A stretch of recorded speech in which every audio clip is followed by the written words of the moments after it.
Book of Mark chapter 16, Mark 16,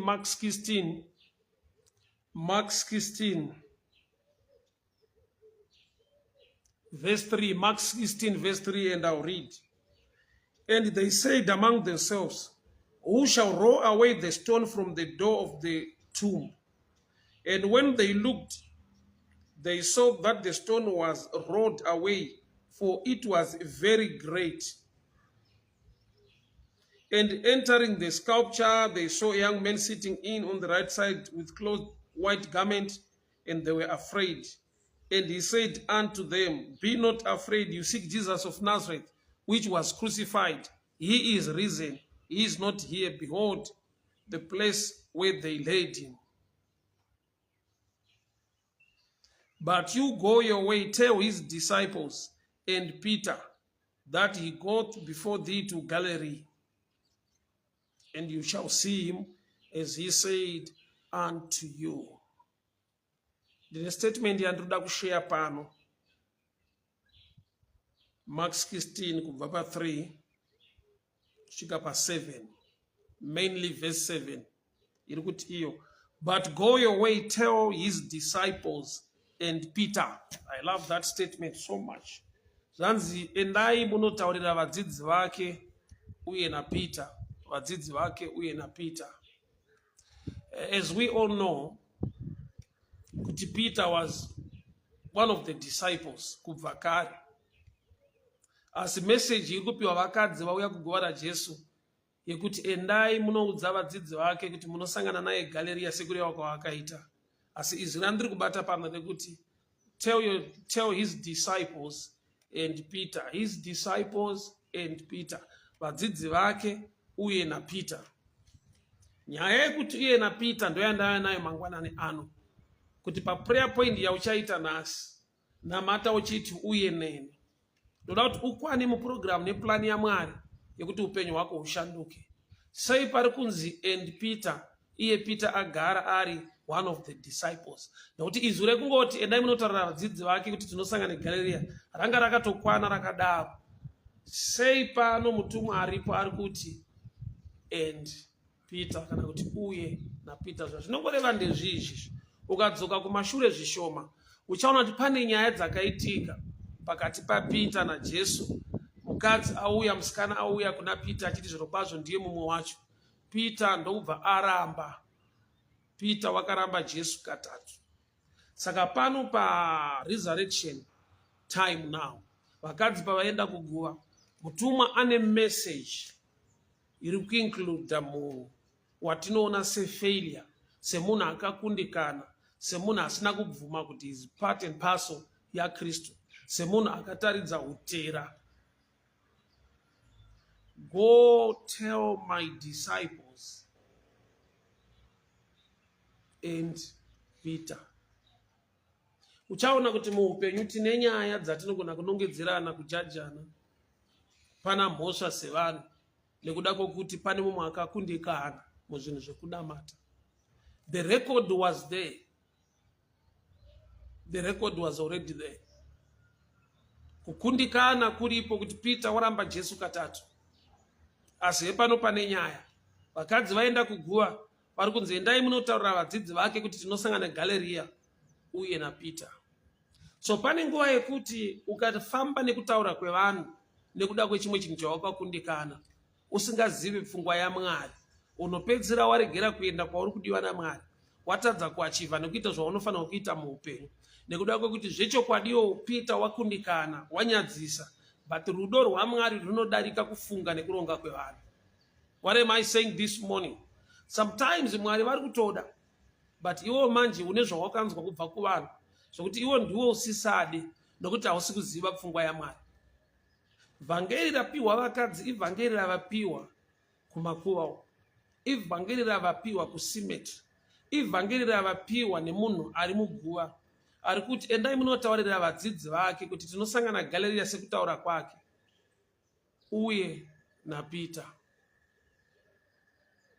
So pane nguva yekuti pane zvawakaita, pane zviri kuitika zvinoita kuti vanhu vataure sekufunga kwavo, semaonero avo, kuti wakakundikana, wakatadza kuzadzikisa chinhu, wakaenda muzvinhu zvaKristu but haunotaridza ushingi, nokuti Peter akaramba Jesu katatu kuti handimuzive.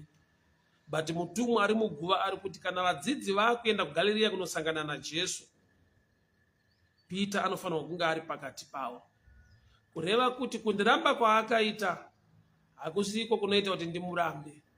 So pane rudo rwaMwari runoshamisa, rwokuti wabvuma kuti haunei nekunamata, haudi Mwari wacho, but God includes you pavanhu vaari kuda kuona, vaari kuda kugovera nyasha.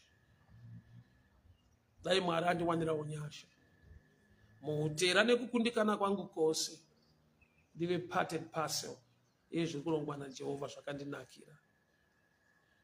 Endai munoudza vadzidzi vake tosangana Galirea sekureva kwaakaita and Peter, which means mukufunga nekuronga kwevanhu Peter anga asingadeserve, anga asingakodzere naiye pachake personally, shida anga achizvipa mhosva. Munoziva here kuti hama dzangu neimwe nguva pane time yekuti hasi vanhu vari kukondema kana kuti vari kukujaja, but wega une guilty conscience yekuti chinhu chandakaita ichi Mwari havafare neMwari havachide, ndokunga upenyu hwangu ndatoparara, ndina kwandichaenda, ndochandakaita chinosemesa chinonyadzisa. Yeti mupfungwa nepulani yaMwari, he wants to see you in Galilee. Saka kuGalirea hakusi kuri kuenda vatsvene, kuri kuenda vari kungodiwa naMwari. Nevakakundikana vanosanganikwa navo kuGalirea, nevakamakisa vakanyadzisa vari kudiwa zvakare kuGalirea. Go and tell my disciples and Peter. Ane utera nekukundikana kwaakaita, asi Mwari vanomuda zvakadaro. Zvichida vanhu vechechi, the setup yemaapostles, vanga vatoti aiwa nyaya Peter takainzwa, akaramba tenzi, saka hatimude kumeeting kwatiri kuenda kunosangana natenzi kuGalirea. Zvichida havasi vanhu vari kukondema Peter, but iye ndiye pachake ari kuzviti neyandakatamba iye ndinonomira ndichiti kudii, ndinotarisana naShe kuti kudii. Ndakavaramba pamberi pevanhu katatu kese. Go and tell my disciples and Peter. Sa unoona here kuti tinofanirwa kudzidzawo nesuwo kuti tine vanhu vatakaona vakaita zvinomakisa, zvatakafungidzira kuti havakodzere, asi denga richivada, Mwari achivagamuchira. Une nyasha zhinji Mwari dzekugamuchira vanhu vatinotadza kugamuchira isusu. Mwari ane nyasha zhinji dzekuregerera nekugamuchira vanhu vatisingagone kuregerera nekugamuchira isu sevanhu, vatinogona kujaja kana kukondema nekuda kwekuti tine zvatinogona kunongedzera kuti uyu akazodai, apa akadai, apa akamakisa, apa akazodai, saka haaite. Tine vanhu vasisiri mumasystems nemastructures ekuchechi, but Mwari aine moyo nehanya nawo. So zvakanaka kuva kereke inonzwa Mwari, zvakanaka kuva vanhu vanoziva the mind or the will of God. Nekuda kwekuti pano kana Peter achidiwa, inzwa kameseji iri kupiwa madzimai kuti anotaura kune vadzidzi kuti endai kuGalirea munonosangana naye uye naPeter, which means vadzidzi vanofanira kuti kana vapiwa meseji iyi wochitsvaka kuna Peter. Saka dambudziko ratinoita dzimwe nguva, munhu izvozvo haazvigoni, kana akatojaja munhu akamukondema haachakwanisa kuenda kumunhu iyeyo kuti Mwari une nyasha newe, Mwari vachiri kukuda.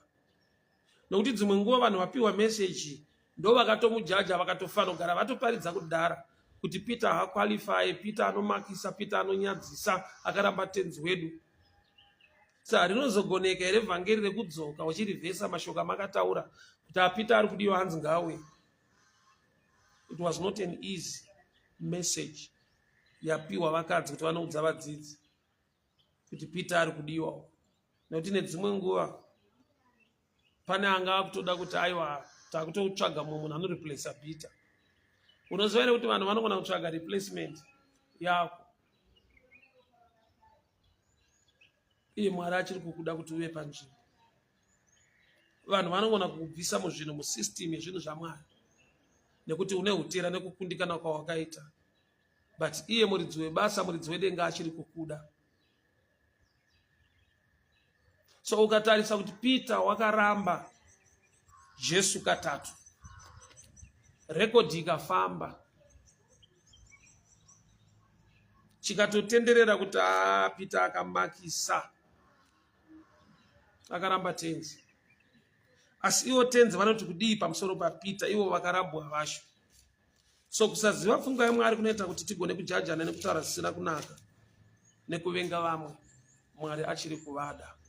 So I always encourage and tell people that sometimes church inogona kutova iyo iri kutokanganisa munhu ari kudiwa naMwari kudzoka mukunamata Mwari, nokuti vane zvavakataura, vane zvavakajaja, vane zvavakafunga pamusoro pezvakaitwa naPeter. Asi iye muridzi wevanhu achiri kuda Peter wacho. Go tell my disciples and Peter. So Peter is still part of the team. Mwari vari kumuda, but vanotoziva the kind of church nevanhu vakasaraunda Peter kuti neimwe nguva havamude uye havachamugamuchira. I will show you John 21. Jesu uchitaura naPeter.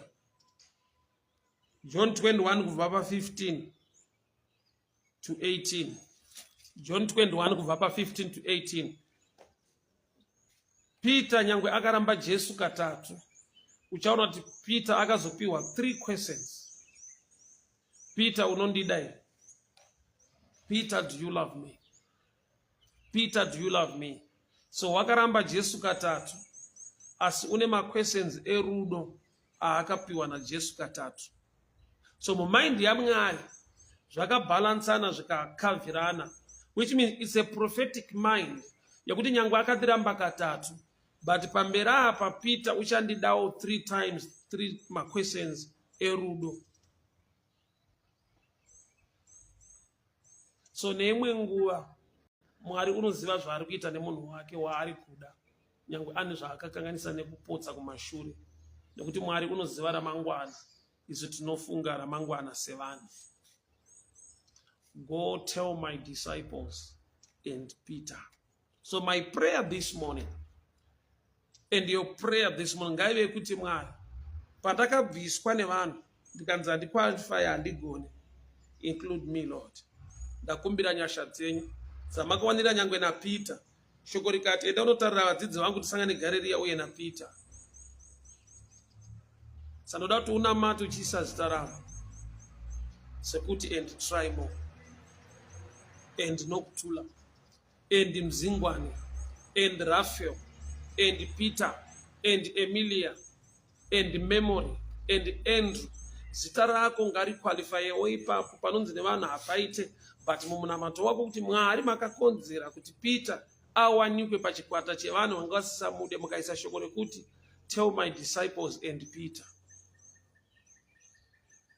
Ndinoti naJacob ngaarangarirwe, Laira ngaarangarirwe, Judith ngaarangarirwe, Memory ngaarangarirwe, Ronika ngaarangarirwe, Majori ngaarangarirwe, Agnella ngaarangarirwe. Nyasha dzenyu Baba ngadzibate muupenyu hwavo. Comfort ngaarangarirwe, Emilia ngaarangarirwe. Zita remwana uyu Mwari ari paplatform ino mangwanani ano ngaawanirwewo nyasha Baba. Paakasarudzwa akabviswa nevanhu, Rutendo ngaarangarirwe, Karen Mpofu ngaarangarirwe, Nokutula ngaarangarirwe, Memory ngaarangarirwe. Nyasha dzenyu Baba, Dorcas ngaarangarirwe. Ndinotaura nyasha mangwanani ano kurangarirwa kwavana venyu pavakasarudzwa vakabviswa, asi imi Mwari vachaqualifyswa nenyasha nerudo rwenyu.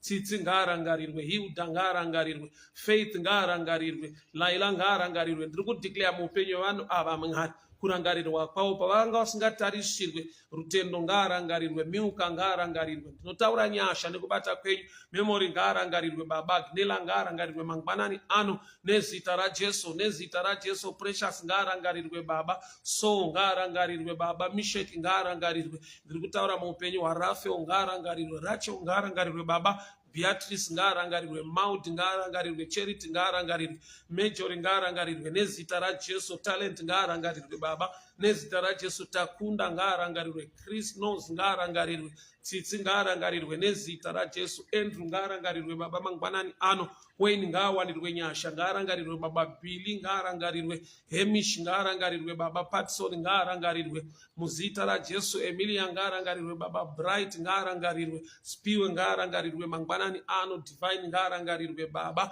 So ngarangarirwe nenyasha dzenyu. Michael ngarangarirwe Mwari wangu. Imi munoti and Peter and Peter and Peter and Peter and Angela ngarangarirwe, Maria ngarangarirwe, Edi ngarangarirwe, Cheli ngarangarirwe, nezita raJesu. Sifas ngarangarirwe, Precious ngarangarirwe Baba mangwanani ano. Hashnei ngarangarirwe, nezita raJesu. Maud ngarangarirwe mangwanani ano. Pegi ngarangarirwe mangwanani ano. Hashnei ngarangarirwe Baba. Laura ngarangarirwe, nezita raJesu. Emilia ngawanirwe nyasha Baba, nezita raJesu, nezita raJesu, nezita raJesu.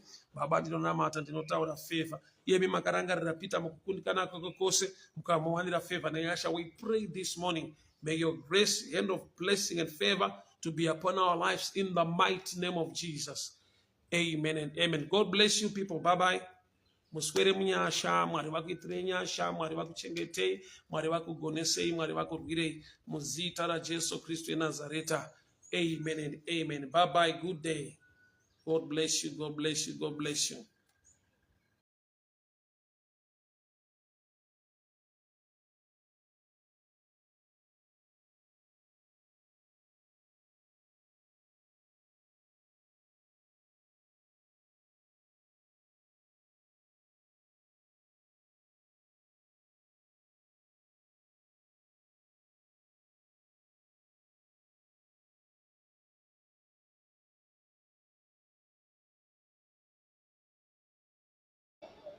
Ukachaka era pamuna ushaye. Chaka kururama muna Mwari uchakuwana. Ukachaka mosha pamana ushaye. Ukachaka kururama uchakuwana kuna Jesu. Vangeli ndi Jesu kuite bishop. Ukachaka mosha pamuna ushaye. Saka achidzi munhu. Ukabwe bishop but yangu life inenge yakatukwa. Chiwa mfundisi ndodi because ndaseka magaya but yangu life haisi kuchinja. It's high time you must seek the truth that can empower your life than entertainment. My era is not gospel at all. Dina sana pinda denga dato zolo pinda oka. Sakanye zangu lofora kangwara rinokopa munhu akamakisa bhuku. Parume kana tisatamakirwa so idanger. Tinonyura takawanda.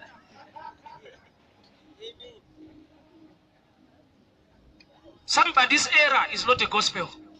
Zviziviso. Paringakarwa mukadzi ibafa agone kuparidza zviziviso.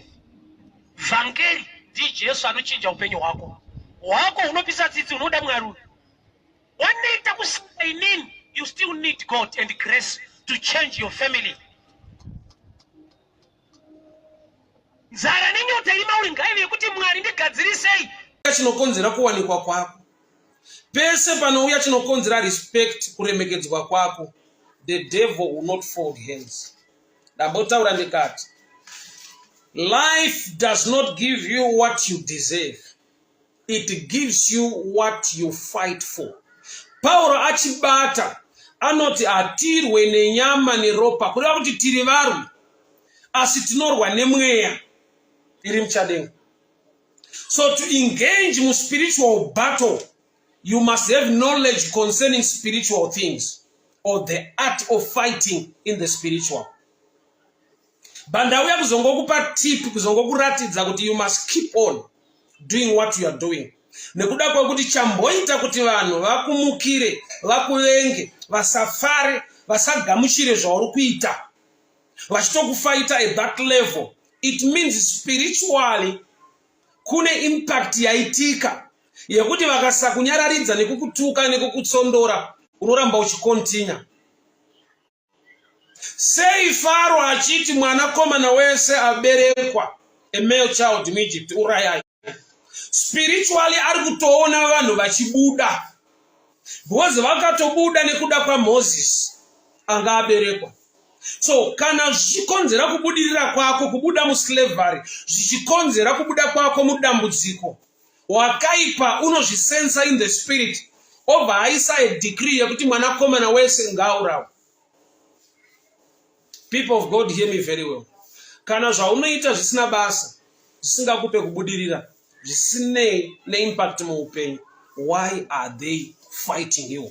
Nokuti the best way yekukufighta kana uchiita zvinhu zvisina basa kukuregedza uchiita, because you'll be wasting time and hauna chaunoachieve. Zvinongovharana zvega kuti hapana chinobuda muupenyu. But ukaona vaakutaura, iti Mwari ndisimbisei ndiregere kuneta. Nyangwe vakataura zvavanotaura, nyangwe vakataura zviri negative, Mwari ndipeiwo simba ndiregere kuneta kuita zvamakandidanira nezvamakanditumira. Nyika John 3:15, for God so loved the world, he gave his only begotten son. Chirikunzi world, munhu wese akadiwa naMwari. Hauna mata kuti Mwari akude, unouya kuzonamata nokuti anokuda.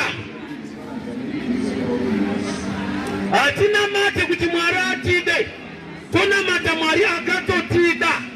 John 3, for God so loved the world, he gave his only begotten son. That is foundation yechiKristu, kuziva kuti ndodiwa. Haibve pakuti pamwe ndikaita zvakati achandida, wakatodiwa uri wrong. Pawakadiwa waitunzi nyika kwete mutendi. Haana kukuda nokuti pane zvawakagona, akakuda nokuti ada kukugonesa. Akatida. Saka munhu wazhinji ati tikanamata so, pamwe Mwari angatide, unotodiwa saka uchifanirwa kunamata. Haunamate kuti Mwari akude. Foundation yo sautinzwa pakaita problem. Usamwe ati dai Mwari apindira. Akakudza kuti akaenda ndiani. Nhamo inoparidza, problem inoparidza. But inoparidza chokwadi, shoko raMwari rinoti kuti I will neither leave you nor forsake you. I respect murume anonzi Peter, Mark chapter 3. He was broke to a level kuti akazvikuritsa pachena. Silver nendarama handina, but such as I have. Brother vanozvari nyangwe pasina cash, Jesu aripo. Iwewe manje ukashaya mari, dai Mwari vapindira muupenyu hwangu. Mwari akakuudza kuti kana ndisipo Mwari aenda. Peter, he was conscious of the presence of Christ. Kusvika palevel yokuti he was in crisis. He was broke, but he was all that sure kuti Jesu ndinaye. Silver nendarama handina, but Kristu andinaye. Kuti mari usakunyepera kuti kana isipo Mwari akaenda. So some battles you win not by fighting them, but also by running away. Why? Nokuti pavakatiza nemwana vakaenda, Bible rati message yakatera kuna Joseph, now you can come back for Herod is now dead. So iko kutiza, iko kuignore, iko kunyarara, maweapons arimo mu spiritual realm. But kazhinji takangoudzwa to fight, to stand. Pamwe pacho hatina kuudzwa to ignore, to be silent, or to run away. So we need the voice of God in our lives. Because pane nguva dzatamira tikarwa, tikatoshamisika kuti why are we not winning? Yet win yanga yakaiswa pakuignore, pakunyarara, pakusuduruka, pakusiyana nazvo. What am I saying this morning? There are times that you compromise as if you don't worship the mighty God. There are times that you run away, yet you are not guilty. There are times that you move away, quite no strength or power to fight back. But urugunzwa the voice of the Holy Spirit. May God guide us. May God help us. Running away from men, you are winner, Jesus. Running away from a man, you are winner, Jesus. Damzgoredu takanzwa, the one side is a mighty and powerful God. You need to stand and make things happen, and God will give you strength. But there are times that God will give you a message, not strength, to run away. Compromising, but urukuside kwa Mwari. compromising yet on God's side, running away because you've listened to God, ignoring what they are saying. Silence yako ichibekwa na Mwari, you can win vanhu vari kutaura iwe uri silent. Jesu unoti, it is written also, kana kuti again, do not put the Lord your God to the test. Oh, scripture pachayo haina kukwana kusvika yawana inoipupurira. Scripture iri one ukafamba nayo unoita error kusvika wanzwa kuti imwe yacho ine chekuita neiyoyo inoti kudii. Kureva kuti iniriko zveshua Psalms 91:11. But Jesu paazopindura neimwe ari kuti kana wakambonzwa zvakataura Mwari unofanirwa kuramba uchinzwa zvinotaura Mwari. Ndosaka chirungu chichiti faith comes by hearing. Hazvireve kuti kutenda kunouya nekunzwa. Inzwa English. Hearing hazvireve kunzwa, zvinoreva kuramba uchinzwa. Nandiri dofo but ndopanzwa. Apa hombondivhara. Faith comes by hearing. Hearing is a continuous tense. Ukubvuma ndikuchirova. It's a continuous tense, hearing. Saka shone yakava limited ikati kutenda kunouya nekunzwa. Yaifanirwa kuti kutenda kunouya nekuramba uchinzwa. So chakapa devil kuti agadzire temptation inyaya yekuti akanzwa. Sei asiri kuramba achinzwa, haana relationship.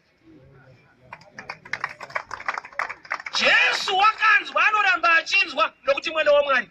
Satani akanzwa nokuti aimbova ikoko asisiri ikoko. Azive kuti nhasi pari kutaurwei. But akambonzwa kuti kwakataurwei. Revelation iri progressive. Saka ucho ninge waitirwa favor yokuunzirwa blessing. Joseph kubuda kwake kuti anoita prime minister muEgypt inyaya yekuti akainterpreta dream yemunhu asingampe reward. Vanhu vazhinji vanoti kana chisina mari kana chisingabhadhara handiite zvine basa rei, uda kushandiswa. Mukushandiswa unogona kushandiswa zvikakushandira. Life inodaro kuti munhu aishandiswa but akagaina experience neknowledge, izvozvo ndo zvinhu zvaakumushandira zvaaiti kushandiswa. Joseph haana kutanga ainterpreta dream yaking. Vanhu vanoda kana munhu akumusoro, havadi masteps anosvitsa kumusoro. Hausvike pakuinterpreta dream yaking usina kuinterpreta dream yafellow prisoner. A fellow prisoner munhu asina reward, asina chaanokubhadhara kana one, but ane day raanowana opportunity to mention your name in the presence of the king. So Joseph akazoshamisika kushedzwa, why wakainterpreta hope dzemunhu asina basa. Saka vamwe vanhu vasina basa vane basa. Inyaya yekuti unenge washaiwa meso emweya nespiritual insight yekuti ugone kuenda mberi. Success hama dzangu yakavigwa maprinciple. Kana wakangonamata ukati Mwari tai kuda kwenye 2025 anofambire zvakanaka, here are some of the keys. Be a good person, be a good citizen, learn to value and treat people very well. Yeah. Thank you so much. God bless you. Chingwa amupa chingwa nemvura murume ndokubva ava strength. Ndiye akavaudza kuti vanhu vamuri kuda vaenda nekuku. Uri kuona kuti recovery ya David ari king yakavapa kuti akagona kurespecta a thirsty, a hungry and a dying man. Vanhu vazhinji vakakura neunderstanding yekuti destiny yeopa munhu ane mari, which is a lie. It's half truth. They can help you, but there are people who don't have money today, but vakaiswa muline upenyu na Mwari wako so that you can make money tomorrow. That's powerful. My destiny helper, but for the meantime you are the one helping them. Sa vanhu vazhinji vanoti munhu ari palower level anokubatsira nei, tamba neclass yako, tamba nelevel lako. Statement yevanhu vasingazive maspiritual settings ezvinhu zveupenyu. Nekuti kune vanhu vasina mari today vachange vane mari tomorrow, but vari kutamba newe muna today ndiwo uri kutovatengera drink. Come on. Mary na Joseph pavakaenda vakasvika kuBethlehem nguva yakakwana yekuti abatsirwe. Dzimwe nguva yako inokwaniswa nepressure, dzimwe nguva yako inokwaniswa nerejection, dzimwe nguva yako inokwaniswa nekurambwa, dzimwe nguva yako inokwaniswa nedambudziko. So in good times and in bad times, your prayer must be like, Lord, open my eyes, Lord, help me, Holy Spirit, talk to me. Ndisati ndamake a decision in the natural, say, I don't want to run away from my time, my opportunity. I don't want to stay in a place in which deny my move to a place in an opportunity. Bible not Mary paakashika, time came for her to give birth. Luke chapter 2, which means time ya Maria yakakwaniswa ne pressure nekudzingwa. So apasi pese pauri kudzingwa paunofanirwa kuchemerera. I give you the keys of the kingdom, which means there are many doors with different keys. But if you know operate with door because you talk about the goodness of God. Malachi 3:16. Like taura zvakanaka pamusoro paJehovha, Mwari wakanyora mazita avo mubhuku rerangariro. Kutaura iyo ndono kusora mani uya tukwaza. Unokuvara zveshuwa. Taurai kunaka kwaJehovha. Nesuwa iri kukwaza. Hakuna siri kuwana mani.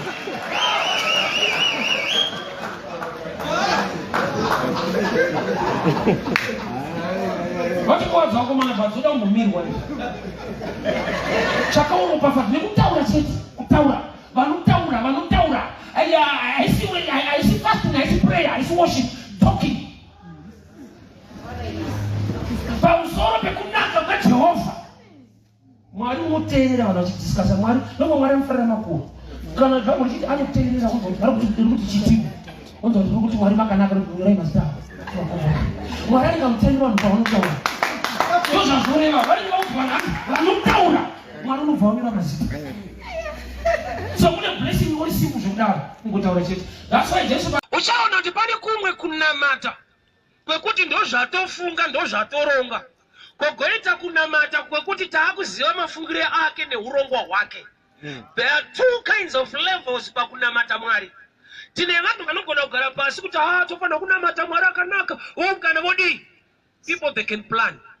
But kunamata kuri correct kuziva the mind of God ya Mwari wacho anoda kunamatwa. Nokuti pamwe pacho kunonzi kumunamata kuita singadiwe nevanhu but zvinodiwa naiye.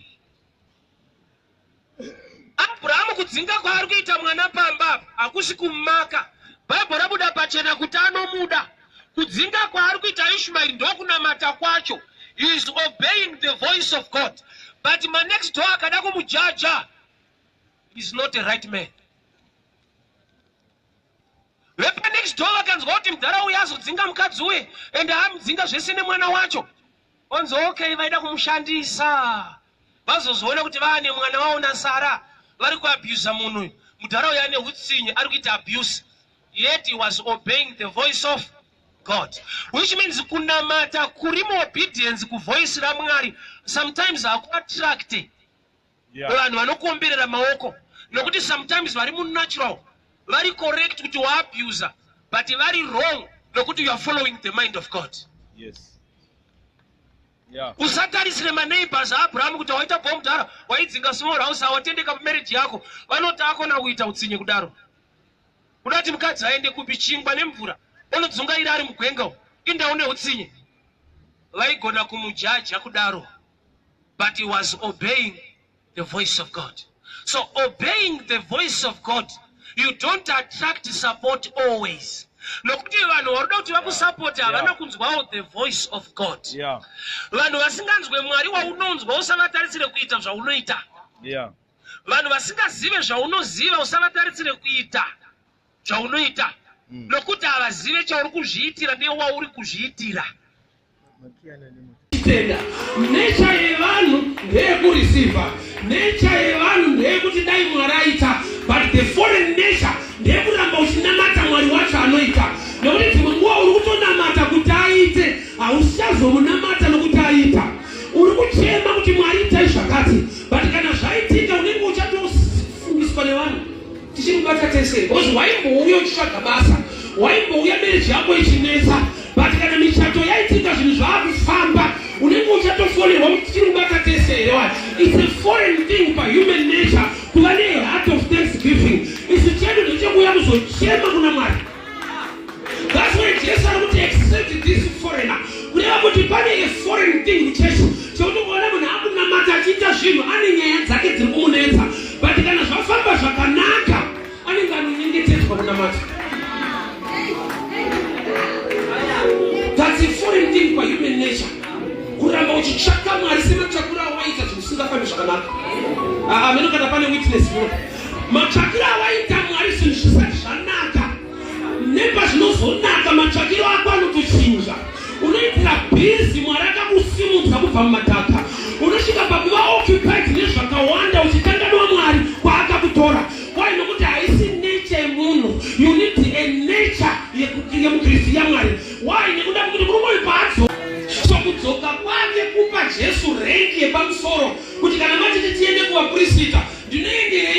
chiti ndichisiya headmaster. Ndinoenderei kumudiki ndichisiya mukuru wacho aunza kuporeswa kwangu. So murume chakamudzora personal revelation chizaruko chiri mari uye nekuziva kuti inini ndakasiyana nevandinawa ava vanogona kuitirwa ihama dzake vari ndabatanidzirwa munhu ndisingadhizezve saka ndaakuda kutombonama kosa kana waakuziva zvaakakuitira sedunga munhu you worship with a difference. So akadzoka akawira mutsoka jesu nokubata vaizwi rekuti accept this foreigner.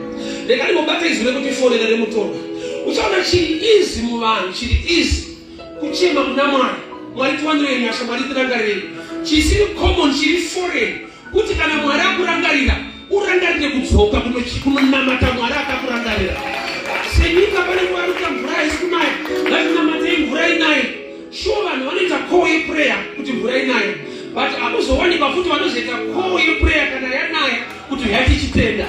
Nature yevanhu ndeyekureceiva, nature yevanhu ndeyekuti dai mwari aita, but the foreign nature ndeyekuramba uchinamata mwari wacho anoita. Nekuti dzimwe nguva uri kutonamata kuti aite hauchazomunamata nokuti aita. Uri kuchema kuti mwari itai zvakati, but kana zvaitika unenge uchatofungiswa nevanhu. Tichimubata tese because waimbouya uchitsvaga basa, waimbouya mereji yako ichinetsa, but kana michato yaitika zvinhu zvaakufamba unenge uchatofonerwa kuti tichimubata tese here wati. It's a foreign thing for human nature kuva neheart of thanksgiving. Isu chedu ndechekuuya kuzochema kuna mwari. That's why Jesu ari kuti accept this foreigner. Kureva kuti pane a foreign thing muchesu chekuti kuona munhu akunamata achiita zvinhu ane nyaya dzake dziri kumunetsa, but kana zvafamba zvakanaka anenge anonyengetedzwa kunamata. That's a foreign thing for human nature. Kuramba uchitsvaka mwari sematsvakiro awaita zvikusingafambi zvakanaka. Ameno kana pane witness muno. Matsvakiro awaita mwari zvinhu zvisati zvanaka. Nepazvinozonaka matsvakiro ako anotochinja. Unoitira bhizi mwari akakusimudza kubva mumadhaka. Unosvika pakuva occupied nezvakawanda uchikanganwa mwari kwaakakutora. Why? Nokuti haisi nature yemunhu. You need a nature yemukristu yaMwari. Why? Nekuda kuti murume uyu paadzoka Jesu atoti aiwa pane izwi ratataura panapa, this man is a foreigner.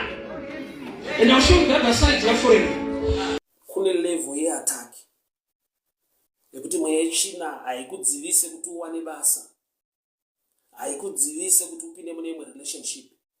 Relationship imomo munovharwa door rewanano. You'll be dating and dating and dating, and the guy apana paanombofa akataura issue inechekuita nemarriage. Inenge iri relationship nekufara nekudine joy, but door rinonzi marriage rakabvutwa nemweya yechina. Haambofa akataura chinhu ichocho. Haushaye munhu anokuda, haushaye munhu anofambidzana newe, but wafambidzana nevazhinji vakuda uchinyatsoona kuti tiri kunyatsodanana, but the door hakuna paanogona kushama muromo wekuti it's high time taroorana taita settle down. Door rinonzi marriage rakakwachurwa. Mweya yechina inokurega uchienda pabasa zvichida riri basa rine mari kwazvo, but mari iyoyo chiitambira. Door rekuconstructa zvinhu zvinobatika muupenyu, rekuita zvinhu zvakakura muupenyu, ndo rakabviswa. Vanhu vachiti vakakutarisa vanaona kuti upenyu hwake hwanyatsokomplete, asvika patinoyemura nepatinoda, but maresults yepasvikwa hapo. But it's high time with the earthquake of God. Vakadzanzi pavakasvika, the stone was moved away. God caused an earthquake. May God on your behalf, may God on your behalf help you. Nekuti rimwe dombo hauna simba rekuribvisa. Paguva raRazaro dombo rakabviswa nevanhu. Paguva raJesu vakasvika dombo rabviswa. There are people vari beyond your control kuti haugone kuvabvisa muupenyu hwako. Kune zvimwe zvinhu zvokuti you try by your own power and effort kuti uzvibvise, but hazvisi kubva. Mwari ngaakuwanire nyasha. Mwari ngaakuwanire nyasha. Mwari ngaakuwanire nyasha. Mwari ngaakuwanire nyasha. May God help you to remove each and every person who or she is a blockage mu life yako, mu destiny yako. Baba ndikunamata muzita ra Jesu Kristu eNazareta. Anyone standing on the doorway of my life, anyone used by the devil to become a blockage to my destiny, anyone used by the devil to be a blockage to my marriage, a blockage to my business, a blockage to my career, a blockage to my ministry, be removed now, be removed now, be removed now, be removed now, be removed now. In the mighty name of Jesus. In the mighty name of Jesus. The violence shall take it by force. It's high time you become violent in the spirit and deal with every spirit, every manner of spirit. Ilikushanda semunu akamira pa doorway ye breakthrough ya upenyo wako. Kupinda church kuri right, but kupindwa ne church akuti right. Nokuti anofana kukupinda ndi Kristu yango uchipinda church. Saka uchona iyo ikakupinda. Ukasangana vanhu vanotaura Kristu, unenge une mubvunzo kuti bati muchibata muri kupi. Kureva kuti une zvinhu zvaunotadza kugamuchira, kwete nekuti haisi pfungwa yaMwari, but munhu ari kutaura pfungwa yaMwari muJudha, iwe uri muSamaria, mune tradition yenyu yekuti Anglican neApostolic hazviwirirani. Ndichidaro so.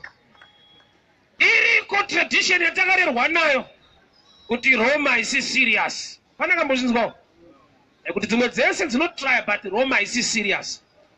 Those are traditions and sayings of men. Hakuna scripture yakataura against Anglican. But tine machurch akatirera akatiudza against Anglican. Hakuna scripture inotaura against Methodist. But our own mentality and thinking takarerwa ma systems anotaura against Methodist, not God. Systems of men. Beware of many systems that are not in line with the mind of God. That's why Jesus don't believe in your own strength, trust in His grace. It's good to work hard, but the best is to work hard in Him. Kushanda nesimba wakaresta munyasha dzake. Nokuti pane kushanda nesimba otarisira simba rako rokudisappointa futi. MuEgypt vanhu vakasvika pakutrasta mari dzavo, chibage chapera vakanotenga chibage, mari ndokubva yapera, nzara isati yapera, ndokubva vatrasta mombe, ndokubva vaita barter exchange, mombe ndokubva dzapera, nzara ikaramba iripo, ndokubva vazoenda kuna Joseph vakati mukuru hatidi kunyepa, zvese zvapera.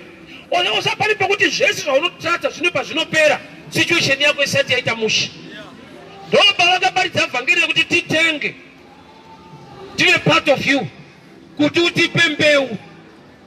Vanhu havaimbotenga chibage chimwe chete ichocho vane revelation yekuti tinogona kuchipa zita rekuti mbeu, tikatodyarawo tikararama.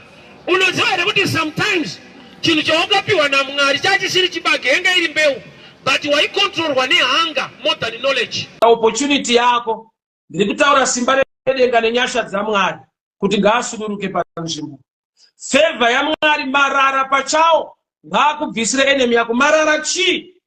Zvinhu zvaunoita, zvinhu zvaunobata, zvinenge marara, zvinenge zvisina basa kune vamwe vanhu, but nokuti uri kuzviita nekuti unoda Mwari, une mweya waMwari, ngaave nemeaning.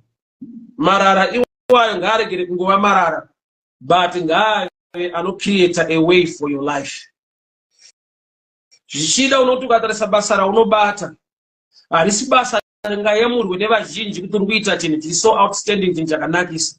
But one thing I want to tell you this morning, kana marara akacreate space, akapa opportunity nefavor kune mumwe munhu kuti abatsirike, zvaunobata marara kune vamwe vanhu, asi nokuti unoda Mwari, nokuti une chekuita naJesu, Jesu ngavaise volume zhinji, ngaakudzingire vanhu vasingade kubudirira pako.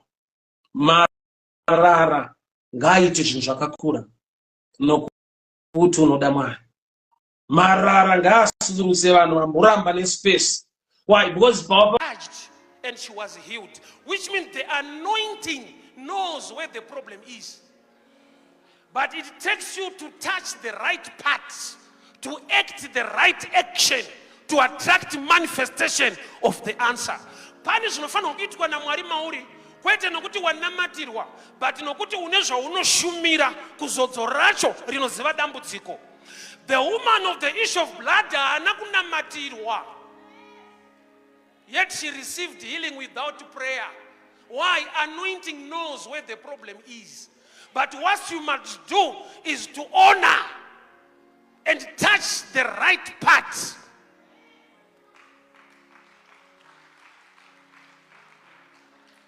Pane zvinofana kuitika uri kumba kwako usina kubatwa musoro, nokuti wakabatwa mukati memusoro unoziva zvaunofana kunge uchiita. And the anointing can move and come to and address the situation you are facing. Unofana upedzera wakuya kuzopa testimony yekuti even the men of God will be surprised. Hauna kuenda kwavari, hauna kunamatirwa, and things are happening.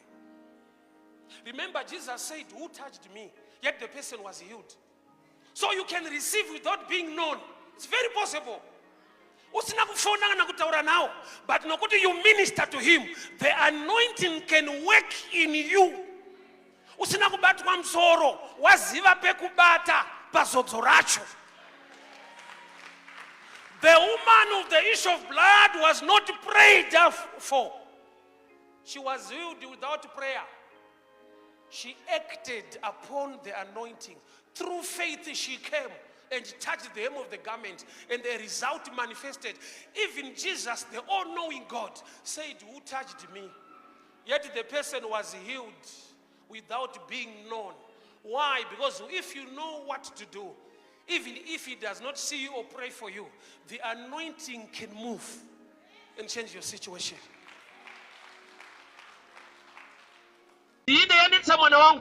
But andina the authority of the power kudzinga demon. Saka ndauya kwamuri Jesu. Saka vadzidzi vaJesu ndokubva vaenda kuna Jesu.